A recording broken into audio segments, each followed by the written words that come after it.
Border Gavaskar trophy इस वक्त 1-1 की बराबरी पर है और टीम इंडिया अब मेलबर्न में होने वाले बॉक्सिंग डे टेस्ट मैच के लिए तैयार हो रही है।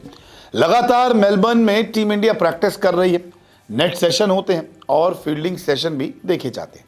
लेकिन इस बीच खबरें ये भी आई कि लोकेश राहुल भी चोटिल हो गए क्योंकि उनके हाथ पे गेंद लग गई और कप्तान रोहित शर्मा के घुटने पर गेंद लग गई या घुटना वो चोटिल कर बैठे, जिसके बाद उन्हें आइस पैक लगाया गया और लगभग काफी देर तक रोहित शर्मा जो थे वो नेट सेशन से दूर रहे।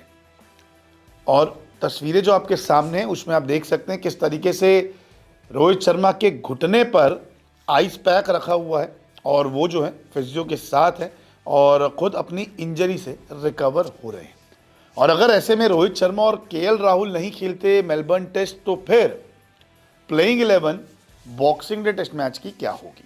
हालांकि बाद में ये भी खबरें सामने आ रही है कि रोहित शर्मा फिट हुए हैं और लगभग चोट के बाद उन्होंने 20-25 मिनट जो है थोड़ी बहुत आइस पैक की थी। उसके बाद उन्होंने थोड़ी बहुत बैटिंग भी करते हुए नज़र आने वाले थे, लेकिन वो ठीक ठाक चल रहे थे। ऐसा नहीं था कि उन्होंने काफ़ी उनको गंभीर इंजरी हो गई। हालांकि 20-25 मिनट का आइस पैक लगाना यानी कि चोट थोड़ी बहुत तो गंभीर है। अगर छोटी मोटी चोट होती तो शायद 10-15 मिनट में वो आइस पैक लगाते ठीक हो जाते, लेकिन यहाँ पर चोट थोड़ी सी गंभीर लग रही है। हालांकि हिटमैन जो है अपने ठीक ठाक दिख रहे थे बाद में, क्योंकि वहाँ से जो ऑस्ट्रेलिया से रिपोर्ट आई उसमें ये कि फिजियो ने उनका आइस पैक रिमूव कर दिया। उसके बाद वो थोड़ा जब वो चलने लगे तो काफ़ी बेहतर स्थिति में दिख रहे थे। तो अभी ये कहना बहुत मुश्किल है कि क्या रोहित शर्मा खेलेंगे या नहीं खेलेंगे, क्या लोकेश राहुल खेलेंगे या नहीं खेलेंगे, क्योंकि देखिए बॉल लगती है, चोट लगती है और उसका असर जो है उस टाइम तो नहीं होता, लेकिन थोड़ी देर बाद होता है, एक दिन बाद होता है। पता लगता है कि यार यहाँ सूजन है, यहाँ दर्द हो रहा है, थोड़ी मेरी कलाई नहीं मुड़ पा रही या मेरा घुटना ठीक से काम नहीं कर पा रहा, क्योंकि ये 20 ओवर का खेल तो है नहीं, ये टेस्ट मैच है और आपको 5 दिन इस मैच के लिए तैयारी करनी पड़ती है। ऐसा नहीं है कि आप एक दिन जाएंगे और 7-8 घंटे में मैच खत्म हो जाएगा। अगर आप फील्डिंग कर रहे हैं तो आपको कम से कम 7 घंटे फील्ड पर देने पड़ेंगे और उसमें घुटना आपका काम करता है। लोकेश राहुल के अगर हाथ पे गेंद लगी, अगर आप बैटिंग करने जाते हो तो कम से कम आपको लंबा समय तो विकेट पर बिताना पड़ेगा। तो ये भी एक मेजर कारण होता है कि अगर चोट लगती है किसी खिलाड़ी को या अनफिट होता है तो उस पर काफ़ी ज़्यादा नज़र रखी जाती है। तो आइस पैक लगाया गया है रोहित शर्मा को, 20-25 मिनट का आइस पैक लगा था और उसके बाद हटा दिया गया था, लेकिन ठीक ठाक दिख रहे हैं रोहित शर्मा अभी। अब आगे देखते हैं कि 1-2 दिन में क्या रिपोर्ट्स आते हैं, लेकिन चोटिल वो हो गए। इसके अलावा अगर रोहित शर्मा नहीं खेलते और मान लीजिए कि लोकेश राहुल भी नहीं खेलते तो प्लेइंग 11 थोड़ी बहुत बदलती हुई दिखेगी, जिसमें ओपनर हम देखें, बैकअप ओपनर तो अभिमन्यु ईश्वरन ही है बस। राहुल को तो हाथ में चोट लगी थी। शुभमन गिल भी ओपनिंग कर सकते हैं, लेकिन ऐसे में फिर नंबर 3 की जगह खाली हो जाएगी, कौन खेलेगा।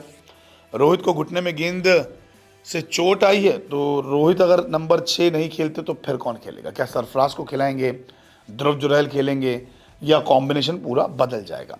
लेकिन हम तो ये मान के चल रहे हैं कि रोहित शर्मा ठीक हो जाएंगे, केएल राहुल ठीक हो जाएंगे और बेहतर स्थिति में रोहित और राहुल दिख रहे थे। ऐसे में प्लेइंग 11 अगर देखें तो कोई चेंजेस नहीं ज़्यादा दिख रहे। जायसवाल राहुल आपको ओपनिंग करते हुए दिखेंगे, फिर शुभमन गिल दिखेंगे, विराट कोहली, ऋषभ पंत, रोहित शर्मा, नीतीश कुमार रेड्डी, रविंद्र जडेजा जिन्होंने अच्छा प्रदर्शन किया था, सिराज, बुमराह और आकाशदीप। तो रोहित के घुटने पे चोट आई, राहुल को हाथ पे चोट आई, राहुल भी फिट दिखे, रोहित भी 20-25 मिनट के आइस पैक के बाद फिट दिखे। लेकिन 5 दिन की बात है, टेस्ट मैच है, वनडे और T20 नहीं है, तो फिजियो भी निगरानी रख रहे हैं दोनों पर और जब फिजियो उसको लगेगा कि ये ठीक है तभी परमिशन मिलेगी कि आप खेलिए, क्योंकि अनफिट होके चौथा टेस्ट मैच तो नहीं खेला जा सकता, क्योंकि सीरीज़ अब दाव पे है और WTC का टिकट भी दाव पर है। 1-1 से सीरीज़ बराबर पे। पहला टेस्ट मैच टीम इंडिया ने जीता था, दूसरा ऑस्ट्रेलिया ने और तीसरा टेस्ट मैच जो था वो ड्रॉ हो गया था।